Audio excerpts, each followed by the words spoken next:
So Figma decided to make this feature called Autolayout, and just like you again, I've been confused about how to use Autolayout and when to use Autolayout. So in this video, I'll be talking about I'll show you guys how to use it, like the simplest way to use it, and yeah, let's dive in.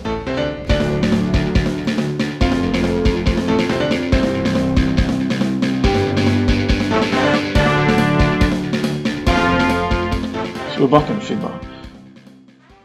The first thing I want you to know is that frames can be used for anything. You could use to create buttons, you could use to create containers. You could basically use anyhow you want to use it. And I said this to say this because Autolayout is based on frames. So I'll be teaching you guys how to create buttons and tables with Autolayout. So let's begin. So to create buttons, you need your text and your container. Okay? So let me create my text first. So I tap on T, on the letter T on the keyboard to create text. So let's say button. So to create Autolayout, you would click on the element you want to use and go on Shift A. So this automatically changes to a frame.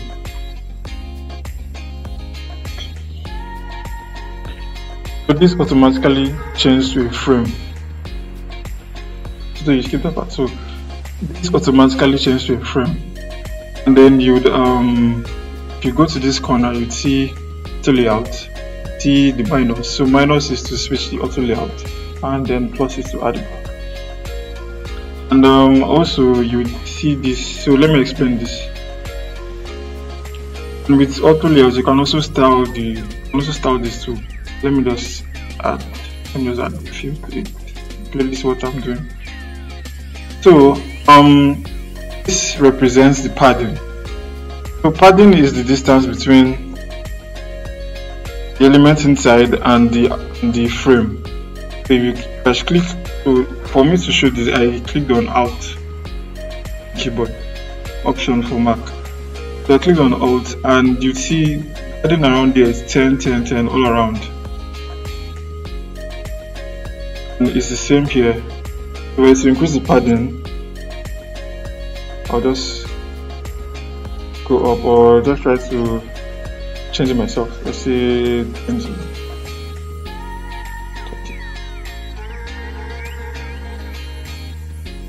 So this, I'll try to explain this. So this is space between, even here, spacing between items. So this means that if you clearly see it now, until I add another item to it. Let this represent an icon, for example.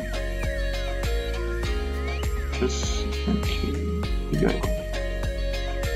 Insert. Now, as you click on Alt again, you would notice that space between item here is 10. So I could tweak it from this. I can also tweak it from this place. See, it's expanding. The more I increase, the more it expands. This is what it means. And also this means the stacking. This means stacking. So if I click, it is horizontal stacking. Also, if I click this vertical stacking, the space between this will still be 17. Click on this horizontal stack. Now let me try to explain what this means. This basically means alignment and padding. Like if you hover around it, you see it, alignment and padding. So if I don't want to have a uniform padding around these two elements, I could just tweak it here. The top is 20 because all around there is 20 because this is 20. If I say I make this 10 and I make this 10, you can see the difference now. See, 10 and 20, then 20. So let's move further. Let me explain this. This is basically alignment. Where you can see that this button and this is aligned to the top. The buttons are aligned to the bigger item, and this is the bigger item. It's aligned to the top of this. If I were to click on this, the line to the middle, on this is aligned to the bottom, and this aligned to the middle, the bottom. So now let me now explain what this packed and space between means. Let me expand this a little bit.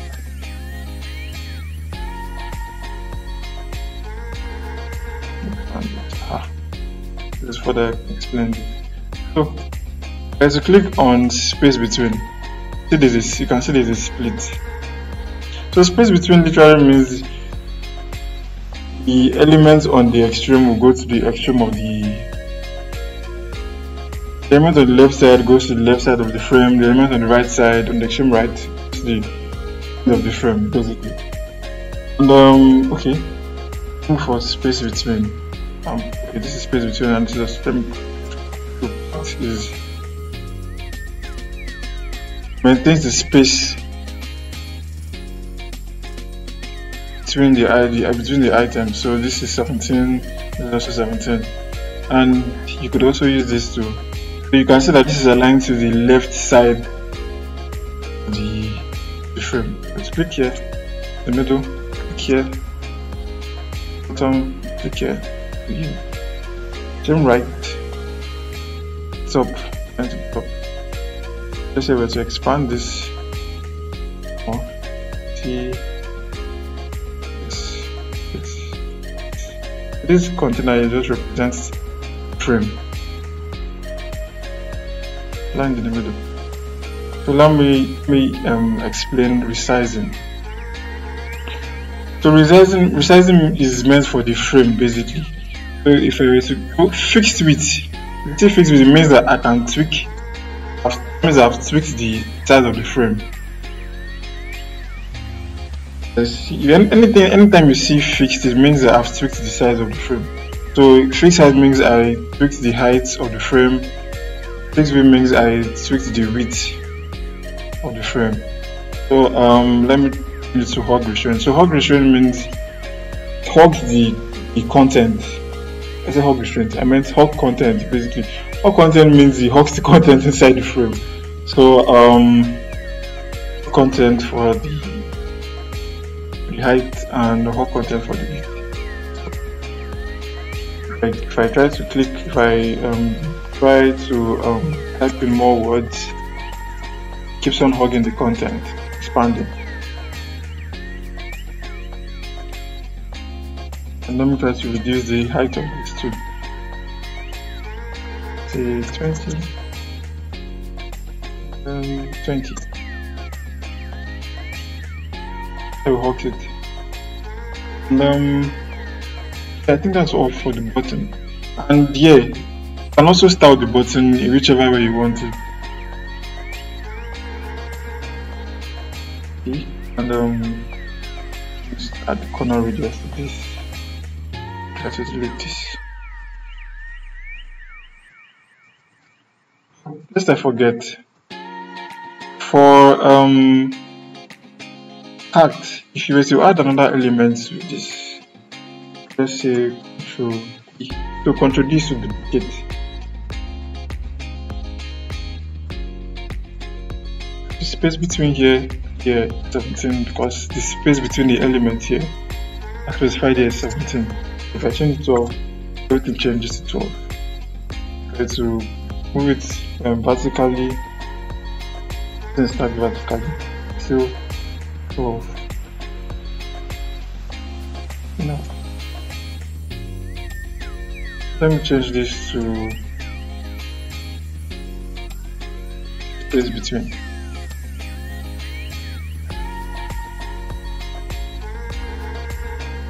So the space between this. If I were to add if I were to duplicate this, the button, that's the text.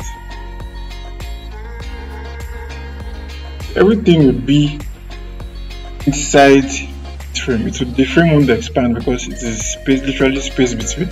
So it's just the space between the left side extreme and the extreme.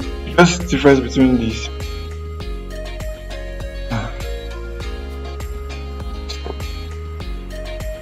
So basically, if I were to consider already duplicated this, you can see that when I duplicated this, everything fell in between the right side, the extreme right and the extreme left of the frame, like elements in the frame basically. So let me delete this. Okay, so let me delete it. Let me try to expand it and let me expand it and show you something. So, that's what I'm talking about. All the elements will still fall in between extreme right and extreme left. Let me delete this.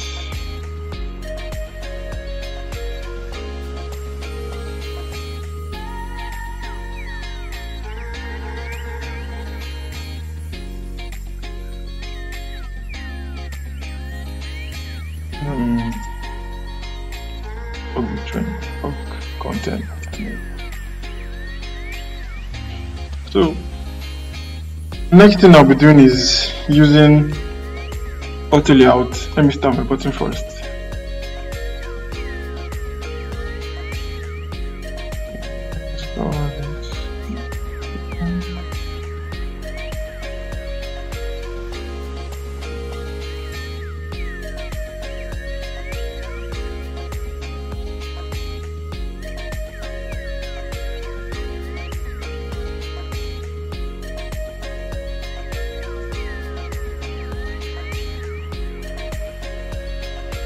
No matter what I put inside,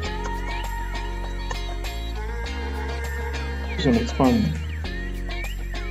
Compared to when you use rectangles to draw your button, because you have to keep on adjusting and adjusting to make it contain the button that's inside, to make it contain the element that is inside. Let me use Autolayout to create. Let me show you guys how to use Autolayout to create tables. So like I have this element here. So let's say we are creating a list of some sort. Let's create a table. So let's say this is the header and this is the grid. So you select both of them and use Shift A. So you can clearly see that this icon there is aligned to the top of the user that this text. Well, let me use that. Let me add field to it. Add some padding. That's it then. Add corner radius.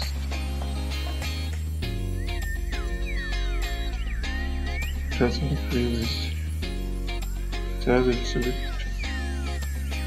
The space between. Nice. Let's start adding the content. So this should circle represent the avatar. So I'll use Splash. Get pictures.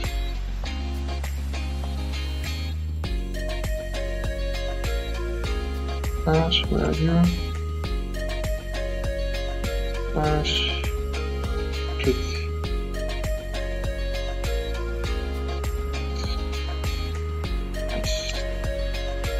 So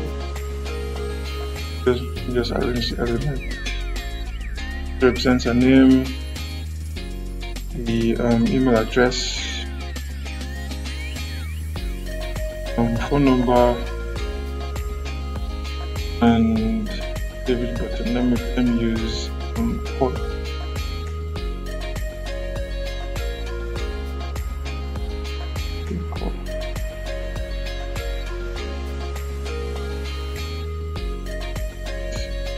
So this has to be together. So give it A and align it. Let's see.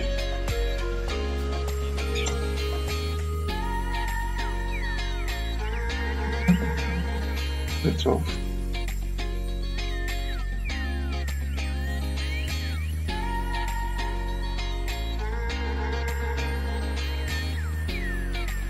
Be shift.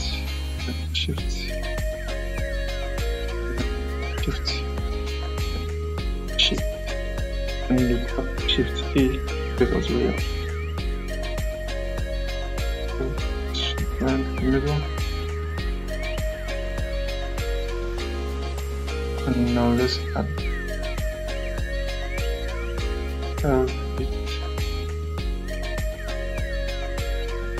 Let's increase this.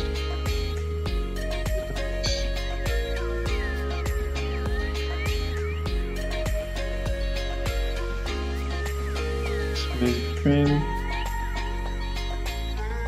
red and 10. And also let me add another button.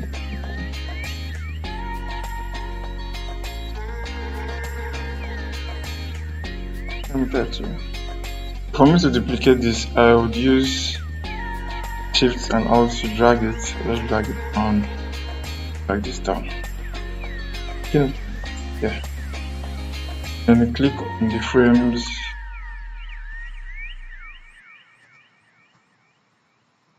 Then Autolayout, Shift A, and this is the space between both of them. So you can see now this is horizontal, sorry, this is vertical stacking. I could change it to this. For the purpose of this, because I was creating this table, I'm using the vertical stacking.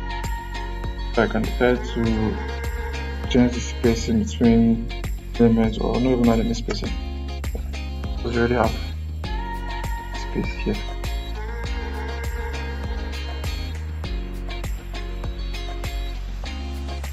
There's this.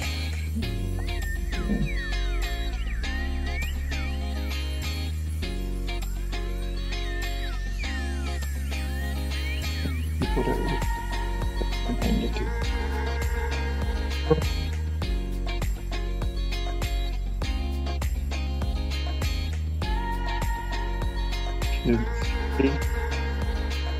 Then change to 0. So basically, this is how to create a table using Autolayout. And also some two things I could also do to this. So if you are trying to expand table, I'm going to use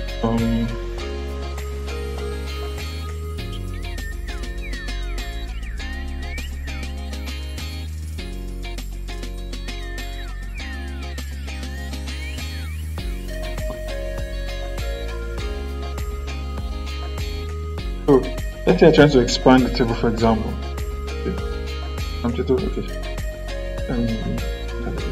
Let's say I'm trying to expand the table, for example. You would let me change this to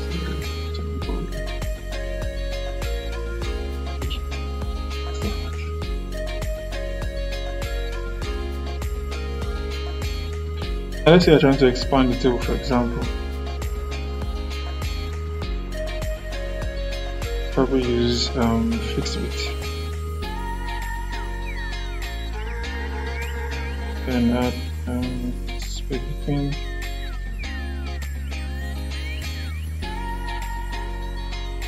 Two components.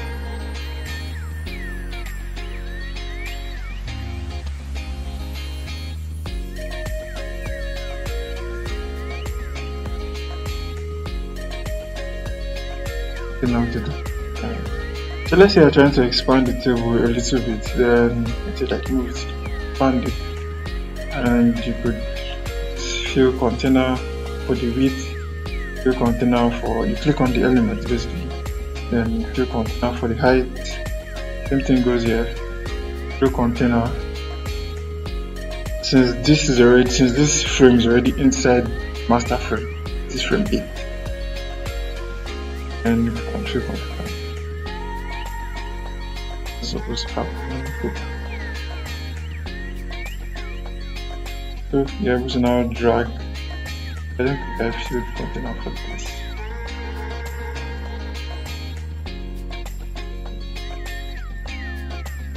So I'm supposed to do for each one.